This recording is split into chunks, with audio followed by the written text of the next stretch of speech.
gece ölüyorum anne. Ben onsuz yapamıyorum. Ben dayanamıyorum anne. Dayanamıyorum.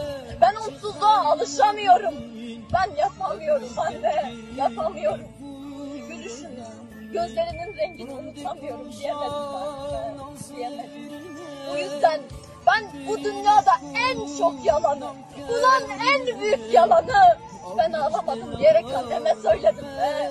Anneme söyledim. Ben hem de küçük yüzünden yalan söyledim. Aşkım ezir derdin ay ay ay.